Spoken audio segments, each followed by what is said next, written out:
Alğız anağa, alğız əkiyə, alğız şas bengərgə.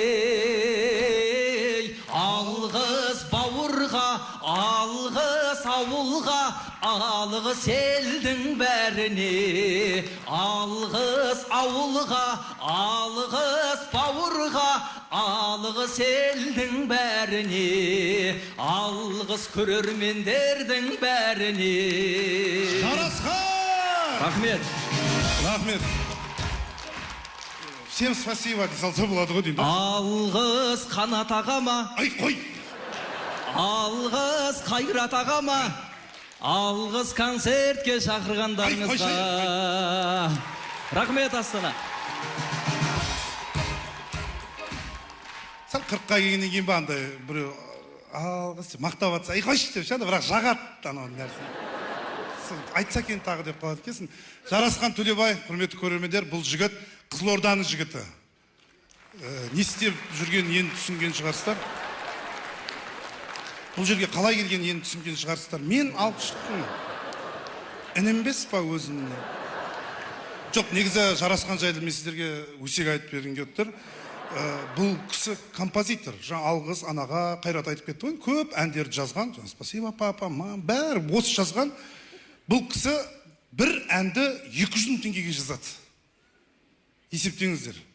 Ол жылына 10 ән жазбайды ол. Әр кетсе 2 ән жазады. Сонда тапқан табысы бір жылда табатыны 400 мың теңге. Біз кездесіп қалсақ, өзі 300 мың болып қалады әні, жаңа табысы.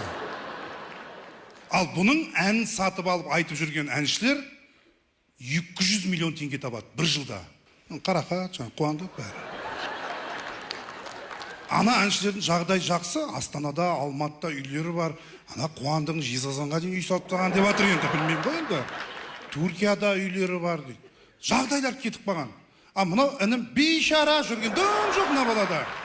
Айқайладым өткенде, әй Жарасхан дедім, ән сатуыңды қой дедім бұдан кейін. Өз әніңді өзің айт дедім. Қай жерің кем басқа әншілерден дедім. Дұрыс па менікі? Бой десе бойың бар дедім. Даусың қандай әдемі. Түрің де керемет сенің. Шашыңды қайырлат, қалай қайырсаң да. Бүйтіп жүрмейсің сахнада. Бәрі жарасып. Өз әніңді өзің айт деп мен айттым. Болды аға деді. Айттым мен Жарасханға айттым. Жарасхан дедім, ертең біз Қайрат екеуміз концерт қоямыз. Бізбен бірге концертке шық дедім. Ел танысын сені. Түріңді, бет-аузыңды білсін мына халық деп алып шықтым. Саттыбекті алып шыққан мен деген сияқты айтып тұр ма? Валиев ағаларымыз ең түсініп отырмын ғой. Саттыбекті алып шыққан мен. Жас келсе сөйтіп мақтана береді. Бірақ бұзылды набала бар ғой. Соңғы бір 2-3 күнде уже өзгерді. Маған айтады, Қанатаға осы концерттен ақша бересіңдер ма дейді. Ой, Алла, құныққан астағфиралла дедім, құныққан бала екенсің дедім Жарасхан. Әй, Жарасхан дедім, бет-аузыңды ешкім танымайды ғой, сен ақша сұрайтындай. Әй, біз саған ақша берем деп алып шыққан жоқпыз ғой. Наныңды тап дедік қой, күніне 2 буған нан не саған аздық қылып жатыр. Қалжыңдап жатырмын. Жарасхан Төлебай, қошемет оқып қойыңыздар, мықты композитор. Бұл Жарасхан деген жігіт біздің қазақ эстрадасында жүрген Саят Медеуов, Досымжан Таңатаров, Мейрамбек Беспаев, Тоқтар Серіков ағаларымыздың артынан еріп жатқан әнші. Ең соңғысы, бітті бұдан кейін шықпайды. Ең соңғысы кәдімгі мен қазақпын деп дұрыс сөз айтатын осы. Бұдан кейін шығатындардың бәрі уже басқа ән айтады андай. Мен ешкім сен сүймеймін, сен сүйттің. Сөздік бен қойыңыздар енді бұдан кейін бар ғой. Сен сүймей, сен мені сүйіп тұрсаң, сүйсең, сен сүймейтін болсаң, мазалама, мен де онда сені сүймеймін. Бәрі андай психологический травма алғандар ғой күлең. Сен сүйіп тұр, мен сүйіп тас, зал отырады, не айтып жатыр. Қайтам, мына кісілердің сөзін түсесіз ғой, алғыз анаға деп қосылып айтуға болады ғой, аналарды қосылып айта алмайсың ғой. Сен сүйкілмәнсің, пицца жегілген, суши жегілген деген. Оны қалай айтасың? Мысалға, кез келген кішкентай балаға өлең айтшы десең, баяғыда біздің қатардағылар ат тұрып, болсақ дағы деп кететін еді ғой, ойбай, қазіргілер сен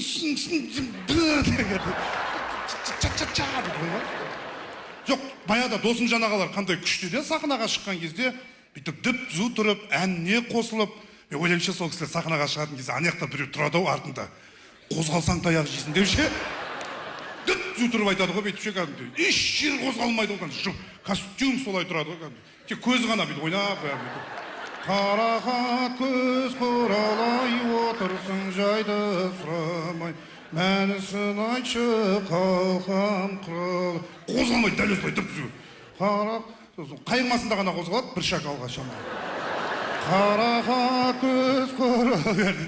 Ана әніне халық қосылып айтып жатса, амал жоқ, уже ол кісілер қозғалады.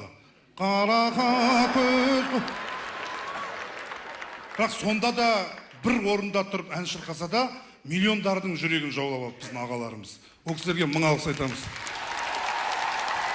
Тіп түзу отырып тыңдайсың ғой ол кісілерді. Амса қазір әншілер сахнаға шыққанда мойның ауырып қалды ғой, бүйтіп отырасың, қайқа кетіп қалды.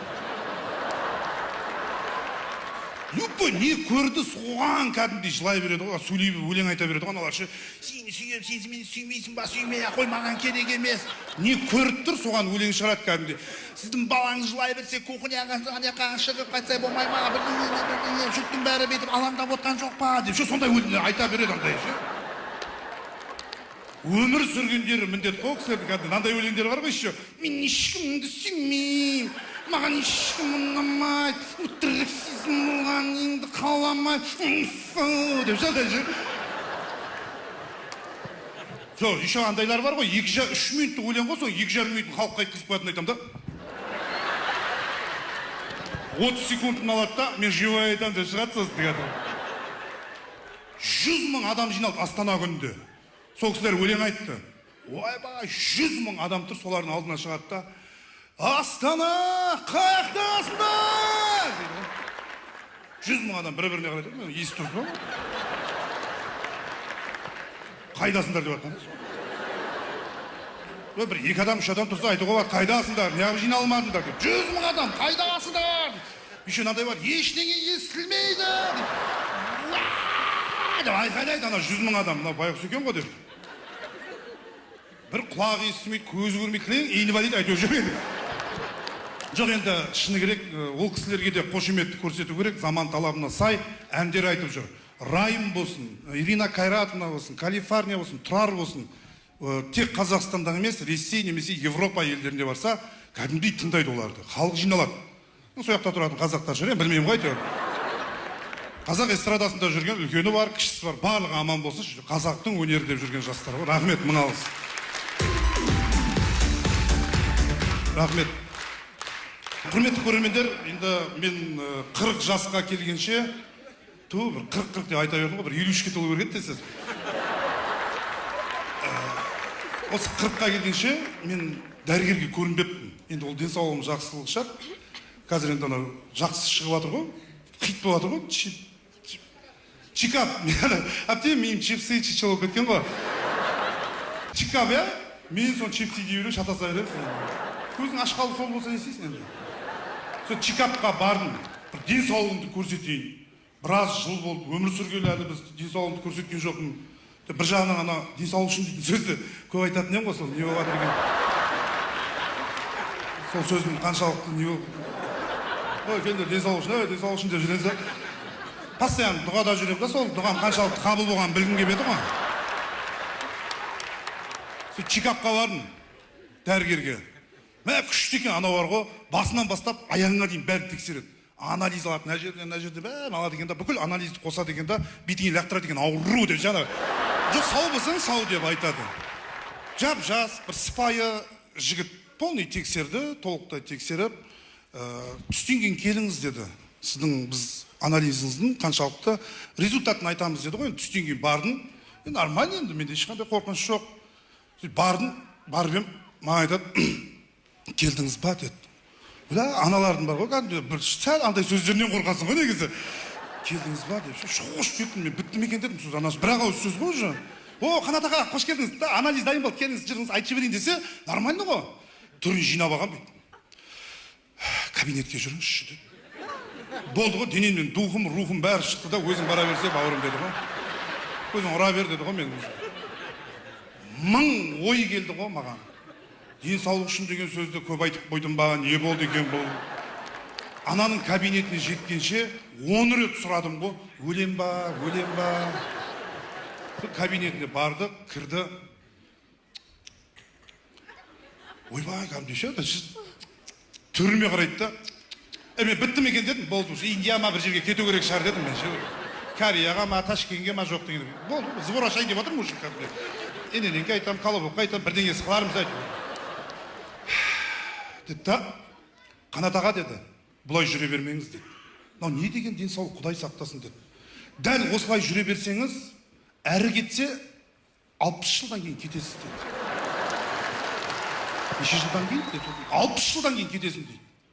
Әй, мен 40-тамын ғой. Енді 60 жылдан кейін кететін болсам, нормально ғой деймін да анаған. Ай, 100-ге келем ғой, одан артық не керек маған? Мен не істеймін мен? Енді емделсем, денсаулығым жақсы күшті, дәрі қарасам, өз-өзіме қарасам, нешеге дейін жасаймын сонда дедім да? Өзіме қарамай 100-ге жетсем нормально. Өзің қатарластарым, достарыммен бірге келіп, бірге кеткенге не жетсін мысалға? Ана балаға айтамын да, керек емес дедім, емделмеймін дедім, 60 жыл нормально маған болады. Сонда немене өз-өзіме қарасам, емделсем, 160-ға дейін барам ба деп сұрадым да? Несі қызық оның? Ағайын жоқ, дос жоқ, жалғыз өзім не бітірем? Кіммен араласам? 2068 қыздармен араласам ба, кіммен араласам? 2078-мен сөйлесем ба, кіммен сөйлесем? 2004-тің өзі адам екен демейді қазір сені. Фак, қасына өтіп кетеді кәдімгі. Мумиямын ғой уже мен, не істеймін, бальзамдамаса қалай сөйлесім мен? Жоқ деді, Қанат аға өз-өзіңізге қараңыз деді, бұлай жүре бермеңіз деді. Жарайды, қарасам, қарайын, өзі көңіл күйім көтеріліп қалды деді, 60 жылдан кейін кететін болсам, маған даже 55 жылда жарайды ары қарай уже. Жоқ, енді деді, енді айттым енді, маған бер дедім, дәрі-дәрмегіңді бер, қандай витамин, не ішейін деп ем, ештеңе керек емес деді. Ондай бір укол салатындай денсаулыққа, ондай емес, қатты қорқынышты емес, жай ғана ұйқыңызды дұрыстаңызшы деді ғой. Аурудың бәрі содан деді. Мен сол кезде барып түсіндім. Мен ұйқым ауысып кеткен адам, құрметті көрермендер. Сіздер 7-де жұмысқа шығып жатқанда, мен төсек салып ұйықтайын деп жатам сол жерде. Сосын ана дәрігерге айттым, дәрігер айналайын дедім, мен уақытылы ұйықтай алмайтын адам едім. Мен 5 рет денсаулық үшін деген сөзді айтпасам, ұйықтай алмаймын былай. Бір ұйықтататын дәрі беріңіздер деп ем, жоқ деді. Дәріге жоламаңызшы, оның бәрі химия, зиян деді. Енді не істеймін деп ем, спортпен айналысыңыз деді ғой. Спортпен айналысы, физически шаршасаңыз, өзіңіз үшін ұйықтайсыз деді. Ал мен спортпен айналыспақ түгілі, спорт деген сөзді айтқан адам беспін мен. Спорт деген сөздің сысын мен пысын ғана айтам да, орытты вообще айтпаймын мен. Өзім алфавиттерім бар, қойып алатын оған. С, П деймін да, ары қарай өзім бір-екі цифрлі әріптерім бар, И бар, П бар. Орытты вообще айтып көрмеппін мен. Жоқ, спортпен айналысыңыз деді. Денсаулығыңыздың өзің ойласаңыз, жақсы көрсең өзіңді спорт. Сөйтіп не керек, құрметті ағайын, интернетті ақтардым ғой. Біреуден мотивация алу керек қой спортсменнен. Қандай спортсмен бар әлемге танымалы, ерте жатып, ерте тұратын, денсаулығы мықты. Іздеп бір жігітті таптым. Әлемге танымал футболист, сағат 8-де төсегін салып ұйықтап қалатын бір жігіт бар екен, миллиардер өзі. Криштиано Рональдо. Шынымен ерте жатып, ерте тұратын жігіт екен, міне. Қараңыздар енді, ерте жататын адам мен кеш жататын адам түрі мынау. Қараш, денсаулық қандай мықты. 6 пресі бар, аяғында 3, аяғында 3. Ондай менде де бар. Бірақ менікі бәрі бір-ақ жерде тұрды. Менде уақыт жоқ, 6-ға бөліп қойып отыратын менде уақыт жоқ ол. Маған өзіме ыңғайлы осы бір пресс дәу болып тұрады. Төбесінен қараймын, тұрма тұр, болды, тұра берсін болды. Қатты десіне, қырынан бір қараймын, жанына. Осыны бар ғой, астынан көріп үйренгім келіп жатыр. Ерте жатып, ерте тұрады дейді. Мен айтам да, қалай сол? Мен риза болған Криштиано Рональдо бүйтеді екен, құрметті ағайын. 8-де жатады ғой, бітті ғой. Счетына ақша түсе береді. Таңертең тұрады, миллионер болып оянады. Ал мен 24 сағат көзім бақырайып жүріп, тапқан табысым берекесі жоқ. Өйткені менің ұйқым дұрыс емес. Мен бір жағынан да таң қалдым да, неге 8-де ұйықтайды? Әлемге танымал футболист, миллиардер. Есі дұрыс, ақшасы көп адам ерте ұйықтамайды ғой бізде. Бізде ақшасы көп адам дегенде құдалыққа барады, танымаса да. Біреудің аузына түкіреді, өкіл әке болады, жүреді ғой, анада, Қапшағайға барады, Көкшетауға барады, жүрмей ма бізде? Мынау бәрін ысыра дегенде ұйықтап қалады. Ағайын жоқ па, дос жоқ па, туысқан жоқ па, бұны іздеп біледі. Қой, іздейін дедім, бұл бір кемшілігі бар шығар, не үшін ерте ұйықтайды деп, бет-бет іздеп, таптым ғой неге ерте ұйықтайтын. Сөйтсем, Криштиано Рональдоның ерте ұйықтайтындай бар екен. Оның әйелі Жоржина екен ғой сөйтсем. Бәсе, неге ерте ұйықтайды? Мен 4-те ұйықтаймын, құрметті көрермендер. Мен вообще тұрмаймын, 3 күн жатамын мен орнымда. Маған дәрігер күтін деген жоқ па ұйқымды. Нағашыларым бәрін қайын жұртына жіберем Португалияға, мысалға деп жатыр. Сіздер Нұргүлді әлі көрген жоқсыздар, иә, негізі бар ғой? Бір күні әкеп көрсетемін сіздерге, сол кезде түсінесіздер. Бейшара ұйқысы қанбайтындай бар екен ғой дейсіздер. Нұргүлдің қасында ұйықтау үшін мен сіздерге айтайын, иә. Таңғы 5-те дым болмайға құлау керек қой, болды. Андасында ерте келіп жатып қалсаң жаңағы ғой. Одан кейін ұйқы болмайды ғой. Манты нормально, ана баклажан мен помидорды қосып қуырады ғой. Сол күні вообще ұйқы жоқ кәдімгі. Текпегенде орнынан бірден тұрып кете бересің ғой, қақа барайын деп. Криштиану Роналдуға бір риза болғанымды айтайын, құрметті көрермендер. Бұл кісі кез келген адам жасауға болады. Бұл кісі аптасында бір рет ваннаға мұз толтырып жатады екен ғой суға түсіп. Адам сергек жүреді екен сол кезде. Міне, мен өткенде жасап көрдім, болады екен. Мен 3 күн жаттым ғой температурамен, масқара. Севтрит, сипролет, метритпен барып зорға тұрдым мен. Сол кезде түсіндім, маған мұз жақпайды екен. Маған мұзға жатуға болмайды екен. Бірақ ішіме ұрбатым, ішке болады екен маған. Сықыл өткізесің, әйтеуір кете береді екен. Сыртыма болмайды да, ішіме жағады екен. Қанат айтты екен деп бүгін барып жатағап жүрмеңіздер, құрметті ағайын. Негізі оны жаймен үйрену керек оны. Криштиану Роналду, енді құрметті көрермендер, бұл кісі әлемге танымал футболист қой. Бұл жігітті мазақ қылудың қажеті жоқ шығар деп ойлаймын, өйткені футбол тарихына өзінің есімін алтын әріппен жазған жігіт. Керек емес, мазақ қылмай қояйық. Мазақ қылған күннің өзінде ол маған звондамайды, не айтып жүрсің деп. Сондықтан мазақ қыла береміз, ода тұрған ештеңе жоқ деп ойлаймын. Бірақ Криштиану Роналду болмайды екен, құрметті ағайын. Ол үшін Криштиану Роналду сияқты өмір сүру үшін маған ванна алу керек екен. Ол Нұргүлді ауыстыру керек, ауыстырған адам Жоржина сияқты бола ма, болмай ма, одан да басқа бірдеңеге ұрынып қалатсаң тағы бәле ғой. Одан барына базар деп Криштианоны сырып қойдым. Бірақ тағы бір футболистті көрдім. Сол келін кірейді екен маған. Тірлігі де, істі де, 12-де ұйықтайды дейді, жүре береді дейді, қалай болса солай. Месси, міне қараңыздар. Ойбай, маған ұнады осының тірлігі. Бұның әйелі қандай екен деп біздің Нұргүлдің ояқ бияқ екен, қалың киініп жүре береді, қыс жазы.